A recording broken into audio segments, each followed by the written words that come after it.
Hola clase, hoy vamos a repasar ser y estar y también vamos a repasar los pronombres del sujeto. Okay, let's just take a minute to review our subject pronouns. There they are right there.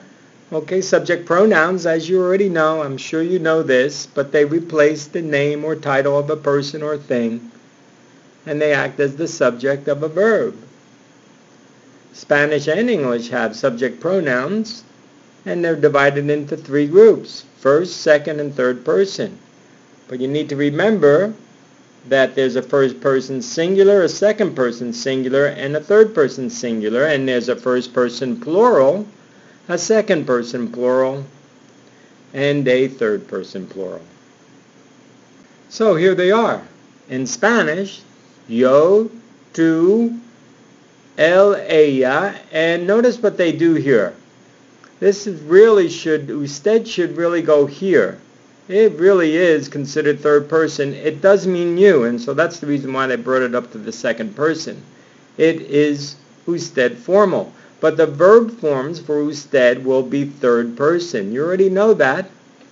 And so we have nosotros, and then remember if they're all female, be nosotras. Vosotros, vosotras, and then ustedes will be third person, plural, ellos and ellas. Okay, please remember that in Spanish, there are two subject pronouns that mean you, and we're talking about the singular now. Tú, you already know that, when you address a friend, family member, anybody you address as tú, will be you, familiar. But in the case of Señor Maresca and other persons that are found in a formal situation, you're going to use usted. There's a professor right there. So we have, tú eres de Canadá, ¿verdad, David? Usually in Spanish, when people use first names, most likely you're going to use the tú form when addressing them. ¿Usted es la profesora de español? And here's usted right here. Notice how the tú takes the second person, while the usted takes the third person. Please remember that. So the forms of usted will be third person, just like the él and ella forms.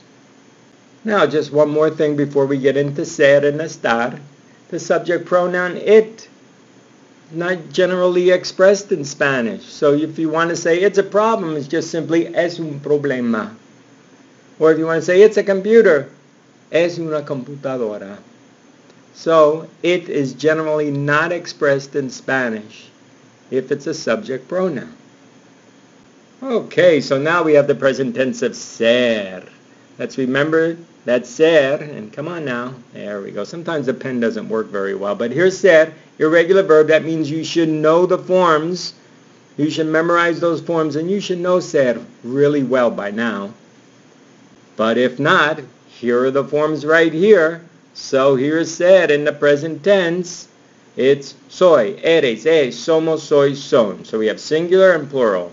Yo soy, tú eres, él, ella, usted. Remember, usted will always take third person. Él, ella, usted es. Nosotros o nosotras somos. Vosotros, vosotras sois. Ustedes, ellos, ellas son. So now we have estar. And what you need to remember, come on now. Sometimes the pen doesn't work very well. But one thing you need to remember about the verb estar is that it really is irregular. Estar really is considered irregular. The yo form is estoy, even though it's an AR verb. Yo form is estoy. And don't forget, accents are real important with this verb right here, estar. So let's take a look at those. So we have the verb estar. We have estoy, estás, está, estamos, estáis, están. Yo estoy, tú estás. Él, ella, usted, está. Remember, usted once again, third person. Nosotros, nosotras, estamos. Vosotros, vosotras, estáis. Ustedes, ellos, ellas, están. Notice the accent marks. There and there. There and there. Very important to have those accent marks. Hola, Ricardo. Aquí estamos en la mitad del mundo. María está en la biblioteca. I'm sure you remember, clase, that one of the uses of the verb estar is location. So there are certain prepositions of location that will be used with estar. Al lado de, a la derecha de, a la izquierda de, en, cerca de, con, debajo de, delante de, detrás de, encima de, entre, lejos de, sin, sobre. These prepositions are often used with the verb estar. I'm sure you know some of these. Get to know all of these prepositions. Now, here are some examples of the prepositions with the verb estar. La clase está al lado de la biblioteca. Los libros están encima del escritorio. El laboratorio está cerca de la clase. Maribel está delante de José, etc., etc. You can go ahead and read all of those. But once again, the verb estar, prepositions, real important. So now let's take a look at and review when to use ser and when to use estar. Remember, both of them mean to be. So we're going to take a look at this chart, the key differences between ser and estar. So here we have the uses of ser, clase, right here. So let's go through these uses of ser. Most of these you should remember from last year. There may be one or two that are new to you, but let's go through them. Number one, nationality, place of origin. Por ejemplo, Martín es Argentina, nationality. Es de Buenos Aires, origin. Profession, occupation. Adela es agente de viajes. Francisco es médico. Notice how they don't use the definite, indefinite article un or una unless it's modified. Por ejemplo, Francisco es un médico aplicado or trabajador. Characteristics, here's the key word, characteristics of people and things. That's different from feelings and emotions. Characteristics are things that normally do not change. Por ejemplo, José y Clara son simpáticos. That they're always going to be nice, in other words. El clima de Puerto Rico es agradable. Puerto Rico is a beautiful country. The climate is basically the same. Very pleasant. Generalizations. Es fabuloso viajar. It's fabulous to travel. That's a generalization. Es difícil estudiar a la 1 de la mañana. It's difficult to study at 1 o'clock in the morning. I know some of you do it, but isn't it difficult? You need to sleep. Possession. Remember, es la pluma de.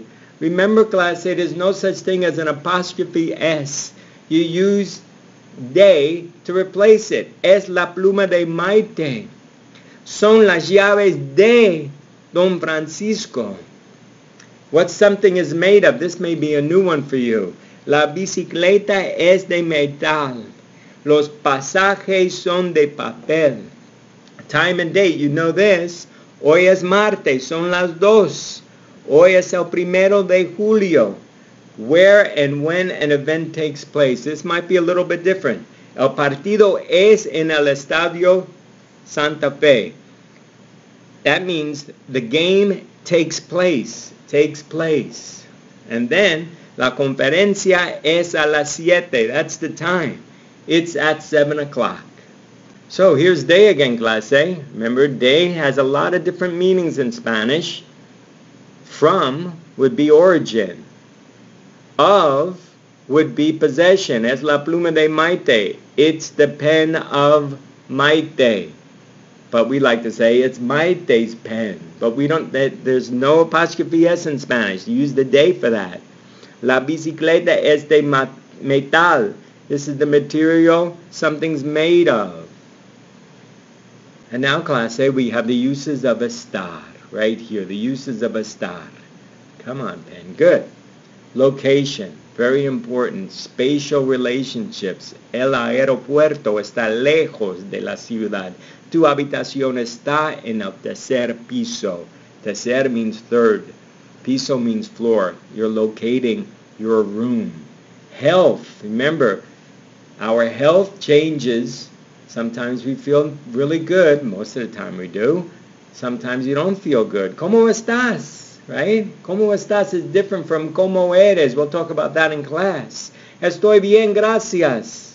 Physical states and conditions. Remember, these change also, so the verb estar is used. El profesor está ocupado. He's busy. Remember, ocupado, busy. Las ventanas están abiertas. This is their physical state. The windows are open. You can close them, changing its state. Emotional states. Marisa está feliz hoy. She's happy today, but maybe not tomorrow.